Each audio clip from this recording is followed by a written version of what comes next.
En primer lugar, queremos agradecer a UDEM todo el trabajo realizado para la celebración de su 14 Congreso Internacional Miradas Feministas, Investigación y Docencia hacia un futuro inclusivo. A su vez, agradecer enormemente el permitirnos participar en el mismo. La propuesta que queremos compartir hoy parte de la enseñanza secundaria y apunta hacia una revisión crítica del currículo escolar desde la coeducación filosófica, planteando otra escritura, lectura, didáctica y pedagogía de la filosofía como saber y como disciplina. La exclusión sistemática de las mujeres en el sistema educativo primero y su acelerada inclusión y parcial, como en la actual ley educativa LOMLOE, después se ha realizado sin una reforma completa del currículo educativo. Hay que señalar que existe una modalidad de violencia de género que ya habría sido denunciada por las filósofas a lo largo de los tiempos y que consiste ni más ni menos en un rebajamiento antropológico por el hecho de ser mujeres. Desde nuestro punto de vista, solo reconfigurando el sistema educativo desde una perspectiva de género que suprima e impida la violencia ontológica contra las mujeres, sería posible abordar estructuralmente este problema. Para ello, es necesario abordar la violencia simbólica que supone ni más ni menos que la eliminación, minusvaloración y exclusión de las obras intelectuales femeninas, sus temas de interés, conceptos, categorías y espacios de discusión y reflexión. Se trata de reivindicar la presencia frente a la ausencia, sin olvidar nunca que hemos de seguir dando presencia a esa ausencia. La memoria histórica debe estar siempre viva.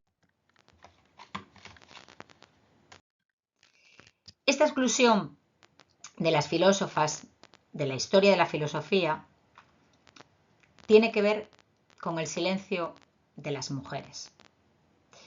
¿Qué mejor forma que conseguirlo que negando el cultivo del logos? Y así nos preguntamos cómo se ha construido la historia de la filosofía.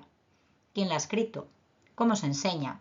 ¿Dónde están las pensadoras? ¿Acaso no han existido? Nos preguntaba nuestro alumnado en las aulas. Y si ha habido pensadoras, ¿por qué no las conocemos? Ese silencio impuesto, con estas palabras que remiten a la carta de los Corintios de San Pablo, en las iglesias las mujeres callen, pues no les está permitido hablar, sino que deben estar sometidas a su esposo, como también a la ley. Estas palabras parecen haber acompañado a un modelo de educación vigente todavía hasta la actualidad. Las mujeres no hemos figurado y no figuramos en el relato histórico, y menos aún en los programas educativos, y ello prácticamente hasta la actualidad, en donde de forma precipitada han sido insuficientemente incluidas desde nuestro planteamiento. El logos, en todas sus acepciones, ha sido protagonizado exclusivamente por varones. El logos como razón, lenguaje y pensamiento no fue atribuido a las mujeres, las cuales debían quedar en silencio y limitarse a su mundo privado. ¿Qué mejor forma entonces de conseguirlo que negándoles precisamente la educación, el cultivo del logos? En ese sentido, hacemos nuestra la denuncia de las filósofas y afirmamos que la historia de la filosofía es una historia de violencia de género contra las mujeres, pero de resistencia también. Las filósofas han sido un modelo de resistencia ante esta exclusión, que no nos cansamos de denunciar como violencia de género y acusar a la propia filosofía de haber participado y contribuido a ello, y por lo tanto haber renunciado a esa proyección crítica que la caracteriza por su propia definición, la filosofía como saber radical y crítico. La alianza entre el saber y el poder sale a la luz, deja de estar velada. Es en el momento mismo en el que nos preguntamos por las filósofas. La historia de la filosofía adquirida, recibida, toma un nivel de conciencia al ser aplicada a la perspectiva de género y la memoria histórica. Sale a la luz y debe ser expuesta y denunciada. Las metodologías que podemos utilizar para deconstruir y denunciar esta historia de la filosofía hegemónica heredada son muy variadas. Van desde la metodología fenomenológica, encargada de sacar a la luz lo oculto e invisible, hasta las epistemologías situacionistas, que reconocen a quien investiga y a quien es investigado en un ser en situación del que ni puede ni quiere apartarse, hasta herramientas como la injusticia epistémica y la perspectiva de género. La violencia, afirmamos, se ha ejercido en 4 ámbitos en los que fueron excluidas o sometidas las mujeres. El primero de ellos, la educación. Las mujeres han sido apartadas de la educación y aún siguen siéndolo hoy en día. El segundo ámbito sería el sometimiento a través del matrimonio y la relegación al ámbito privado. En tercer lugar, la exclusión de los derechos políticos y sociales.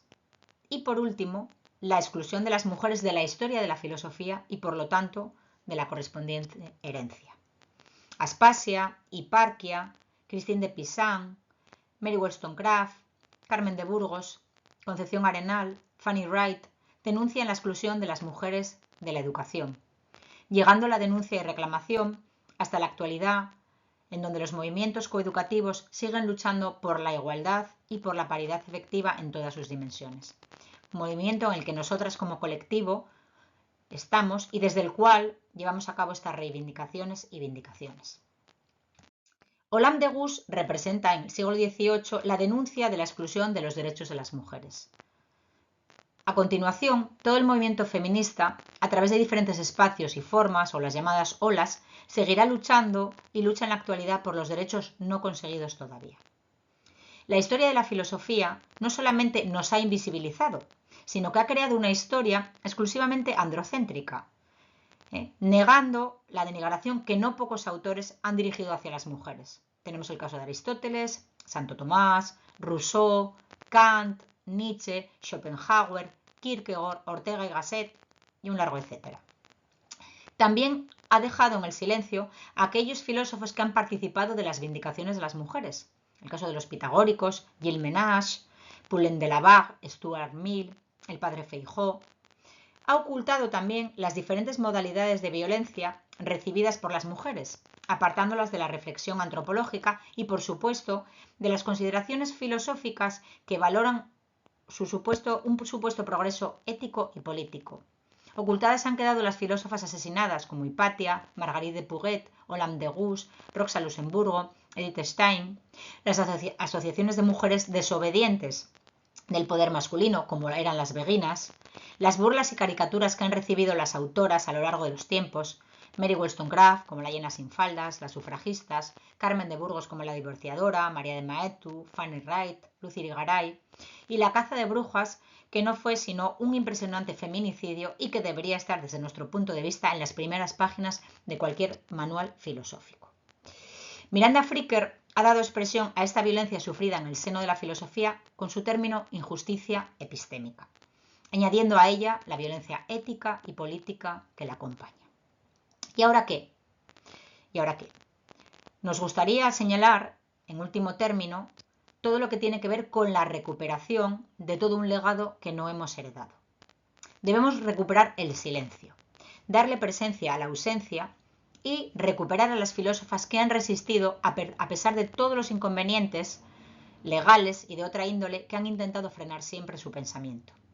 A la hora de diseñar un modelo educativo con perspectiva de género y perspectiva histórica, no solamente es preciso sacar a la luz a las pensadoras, conocer sus figuras, sino también rastrear y reivindicar los espacios filosóficos que ellas han abierto y que no han tenido expresión en la disciplina filosófica.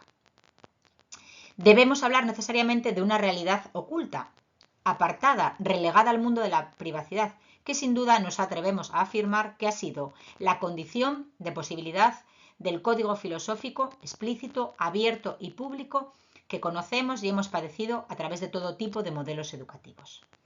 Mundo público que evidentemente ha estado protagonizado por varones, quedando las mujeres y sus logos a un mundo relegado, escondido, determinado al mundo de la privacidad y del silencio.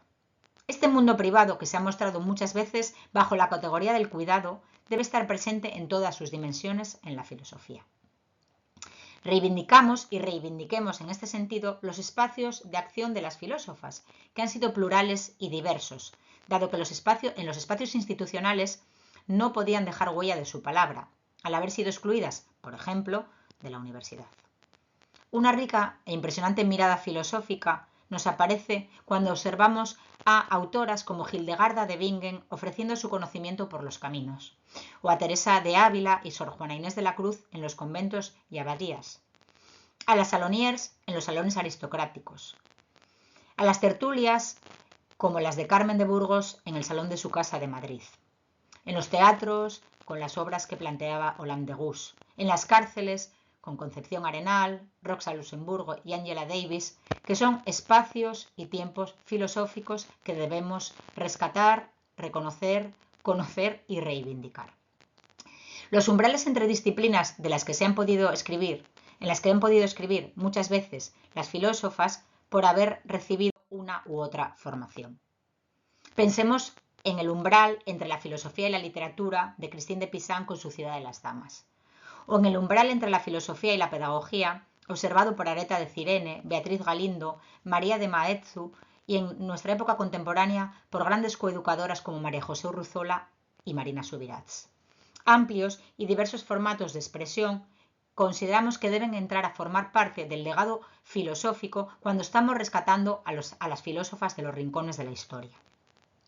Cartas, confesiones, diarios, autobiografías, panfletos, poesías, canciones y otras formas de comunicación oral. Conceptos múltiples que la recuperación de las filósofas permiten incorporar al legado filosófico y sin los que hoy en día no se puede presentar una historia de la filosofía y menos aún una historia en un ámbito educativo. Conceptos como sexo, género, interseccionalidad, violencia epistémica, transinclusivo, transexcluyente, perspectiva de género, razón situada, sujeto situado, igualdad, cuerpo, diferencia, diversidad, reconstruir, deconstruir, nomadismo, patriarcado, masculinidad, sexismo, edadismo, subalterno, abyecto, decolonial, coeducación, filosofía de fronteras, de periferias, de márgenes, vindicación y reivindicación, feminismo ilustrado, feminismo de la diferencia, feminismo posmoderno, quejas, querellas, el contrato sexual, filosofía, segundo sexo, sororidad, ecofeminismo, cuidatorio. Y, por fin, acudiremos a sacar a la luz el conjunto de intereses que ofrece el organigrama filosófico dominante para la posición de los varones y que, sin embargo, no cumple un papel efectivo para la mirada que ofrecen las mujeres. El organigrama hegemónico se nos presenta como una filosofía primera de la que se derivan las filosofías segundas, estando en el último nivel de precisión las filosofías encargadas de la praxis y la poiesis. Con la aportación de las filósofas que mayoritariamente piensan y proyectan su filosofía atravesada por la exclusión a las que han sido arrojadas, el organigrama cambia completamente. Se sitúa en un modo de hacer filosofía más operativo, más práctico y creativo, y desde estas propuestas filosóficas, desde la denuncia incorporada en ellas mismas y sus vindicaciones, se propone una epistemología y ontología ad hoc. Pues bien, ¿cómo reparamos este silencio histórico y su correspondiente y necesario reflejo en los sistemas educativos? Apostamos por un modelo educativo que no solamente recupere a las pensadoras de forma integral en todas las disciplinas, sino que también repare de forma clara el daño realizado. E incluso nos atreveríamos a decir no solamente en su expresión educativa reglada y formal, sino también en todos los ámbitos que de alguna manera inciden en la formación de una población. Véase, por ejemplo, los medios de comunicación. Remitimos a Christine de Pizan y su Ciudad de las Mujeres, su Ciudad de las Damas, para plantear que se debe reparar significativamente el daño y la pérdida heredada. Se debe reclamar la memoria histórica de nuestro puesto en el cosmos político y filosófico. Como recordaría Donna Haraway, tenemos que apropiarnos de nuestras responsabilidades con todo tipo de responsabilidades para conseguirlo. Muchísimas gracias.